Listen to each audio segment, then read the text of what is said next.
Cricket ஃபேன்ஸுக்கு வணக்கம். India versus Zimbabwe உடைய டூர்ல இந்தியா இப்ப லீடிங்ல இருக்காங்க 3-1 அப்படிங்கிற மாதிரி. சீரியஸ் வின்னுங்க. அடுத்த மேட்ச் லாஸ் ஆனாலும் வின் ஆனாலும் ஸோ கண்டிப்பா நமக்கு தான் ட்ராஃபி அப்படிங்கும் போது ஒரு யங் டீம் இதை சாதிச்சு காமிச்சிருக்காங்க. உண்மையாலுமே சுப்மன் கில்ல பாராட்டி ஆகணும். முதல் 2 மேட்ச்ல சொதப்பினாரு, 3வது மேட்ச்ல கம்பேக் கொடுத்தாரு. இந்த மேட்ச்லயும் ஒரு செம்மையான ஒரு நாக் அண்ட் ஜெய்ஸ்வாலோ பிரிச்சுட்டாரு. மேட்ச்ல என்ன நடந்தது, எங்க வின் பண்ணாங்க அப்படிங்கிற கம்ப்ளீட் டீடைல் இந்த வீடியோல பார்த்து தெரிஞ்சுக்கலாம். அதுக்கு முன்னாடி ஃபர்ஸ்ட் டைம் சேனலுக்கு வரீங்கன்னா மறக்காம சப்ஸ்கிரைப் பண்ணி சப்போர்ட் பண்ணுங்க. அப்பதான் அப்டேட் எல்லாமே உங்களுக்கு வந்து சேரும். சரி வாங்க வீடியோக்குள்ள போவோம்.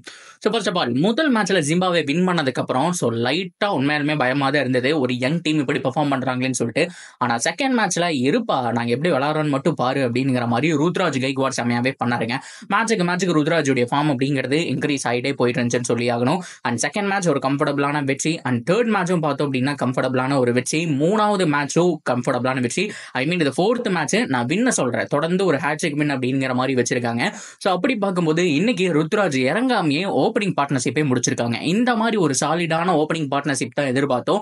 என்னதான் அபிஷேக் சர்மா இருந்தாலும் ஜெய்ஸ்வால் ஒரு பொட்டன்சியல், அந்த பையனுக்கு ஒரு டேலண்ட் இருக்கு, டப்புன்னு ஆடக்கூடிய அந்த தகுதி இருக்கு. அபிஷேக் சர்மா இருந்தாலும் அவர் 1 டவுன்ல வரட்டும், ஜெய்ஸ்வால நான் டெஸ்ட் பண்ணி ஆகணும் அப்படிங்கிற மாதிரி தான் சுப்மன் கில் சொல்லியிருந்தாரு. கில்ல பொறுத்த வரைக்கும் அடுத்த கோலி நீங்க தானே அப்படிங்கிற மாதிரிலாம் கேட்டிருந்தாங்க. இந்த அடுத்த கோலி அப்படிங்கிற கேள்வியை நிறைய பேர் கிட்ட கேட்டாச்சு. ருத்ராஜ் கைக்வாட், கில் அப்படிங்கிற மாதிரி நிறைய பிளேயர்ஸ் கேட்டாங்க. அவங்க எல்லாருமே சொல்லக்கூடிய விஷயம் என்ன அப்படின்னா, அது முடியாதுங்க, கிங்னா அது ஒருத்தர் தான், ஸோ தலைனா ஒருத்தர் தான், ஸோ அவங்களுடைய பிக் ஷூஸ் எல்லாம் நாங்கள் ஃபில் பண்ண முடியாது, ஸோ அதனால நாங்கள் ஒரு கில்லா வர விரும்புகிறேன், நான் விராட் கோலியா அடுத்த விராட் கோலியா வர விரும்பல அப்படிங்கிற மாதிரி சொல்லியிருக்காரு. சேம் ருத்ராஜ் கைக்வாடும் அதுதாங்க. ஸோ இந்த வருஷம் ஐபிஎல்ல நீங்க 1 டவுன்லேயே நல்லா ஆடுறீங்களே, ஸோ அப்படி பார்க்கும்போது விராட் கோலியோட பொசிஷன்ல நீங்க ஆட போறீங்களா, ஸோ கேப்டன்சி நல்லா பண்றீங்களே, சிஎஸ்கேக்கு தோனியை விட பெட்டரா பண்ணுவீங்களா அப்படிங்கிற மாதிரிலாம் கேள்வி கேட்டாங்க. அதுக்கு அவர் சொன்ன பதில் அடுத்த கோலியா அடுத்த தோனியா அப்படிங்கிற விஷயமெல்லாம் நம்ம சொல்லவே முடியாதுங்க. ஏன்னா லெஜெண்ட் அப்படின்னா அவங்க ஒருத்தவங்க தான், ஸோ அவங்க சாதிச்சு காமிச்சிட்டாங்க. ஸோ நம்ம அடுத்தது அப்படிங்கிற பேச்சுக்கே போகக்கூடாது, முதல் ஆளா வரணும், நான் ஒரு ருத்ராஜ் கைக்வாடா வர விரும்புறேன் அப்படிங்கிற மாதிரி தான் அவரும் அந்த பதில் சொல்லியிருந்தாரு. டிசிப்ளினான ஒரு பதில் அப்படிங்கிறதுல மாற்றமே கிடையாதுங்க. ஸோ கில்ல பொறுத்த வரைக்கும் அப்படித்தான். முதல் 2 மேட்ச் போனதுக்கு அப்புறம் எல்லாருமே வந்துட்டு ட்ரோல் பண்ண ஆரம்பிச்சாங்க. இப்போ மறுபடியும் கம்பேக் கொடுத்திருக்காரு. நானும் அவங்கள மாதிரி ஒரு ஆளா வரணும், அவங்களுடைய அடுத்த பரிணாமமா வரக்கூடாது அப்படிங்கிற மாதிரி தான் அவருடைய ஆன்சர் இருந்துச்சு. அந்த ஜென்யூனான பதில் தான் இப்போ ரொம்ப சோசியல் மீடியாவில் போயிட்டு இருக்கு. ஸோ இன்னைக்கு பொறுத்த வரைக்கும் ஜிம்பாப்வே ஃபர்ஸ்ட் பேட்டிங் பண்ணாங்க. ஒரு கம்மியான டார்கெட் தான், 160 தான் ஈஸியாக சேஸ் பண்ணிடலாம் அப்படிங்கிற மாதிரி தான் இருந்தது. ஆனால் விக்கெட்டே போவாங்க, சேஸ் பண்ணுவாங்க அப்படிங்கிற மாதிரி நம்ம எதிர்பார்க்கவே இல்லை. விக்கெட்லெஸ்ஸாவே வந்துட்டு சேஸ் பண்ணி முடிச்சிட்டாங்க. அண்ட் பவுலிங் பர்ஃபார்மன்ஸை பொறுத்த வரைக்கும் இன்னைக்கு தேஷ்பாண்டே அவருடைய டெபியூட் இருந்துச்சுங்க. ஸோ வழக்கம் போல கொஞ்சம் எக்ஸ்பென்சிவா போனாரு, முதல் 2 ஓவர்ல அடி வாங்கினாரு. ஆனால் 3வது ஓவர்ல கம்பேக்கும் கொடுத்து ஒரு விக்கெட்டும் எடுத்துட்டாரு. அண்ட் பிஜ்னாய் அவர் தான் இந்த சீரிஸ் ஃபுல்லாமே நல்லா பண்ணிட்டு இருந்தாரு. ஆனால் இன்னைக்கு மேட்ச்ல அவருக்கு விக்கெட் கிடைக்கல, அவரை தவிர மற்ற எல்லாருமே ஒவ்வொரு விக்கெட் அப்படிங்கிற மாதிரி எடுத்திருக்காங்க.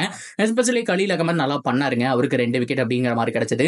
வாசி நம்ம தமிழ்நாட்டு பையன், அவரு நல்லா பண்ணாரு. சிவம் தூபேக்கு ஒரு ஓவர் கிடைச்சது, ஸோ அவர் ஒரு விக்கெட் எடுத்து கொடுத்தாரு. ஸோ இந்த மாதிரி ஓவரால் டீம் எஃபோர்ட் அப்படிங்கிற மாதிரி தான் வந்துச்சு. ஸோ அப்படியே கட் பண்ணிட்டு பேட்டிங் சைடு வந்தோம் அப்படின்னா ஜெய்ஸ்வால் அண்ட் சுப்மன் கில் 2 பேருமே வான வேடிக்கை. என்ன ஜெய்ஸ்வால் கொஞ்சம் 100 அடிச்சிருக்கலாம், ஆனால் அவர் ஆட பார்த்தீங்க அப்படின்னா 100க்காக ஆடுற மாதிரி தெரியல, நீங்க முடிச்சிருங்க அப்படிங்கிற மாதிரி தான் கில் கிட்ட சொல்லிட்டு இருந்தாப்ல.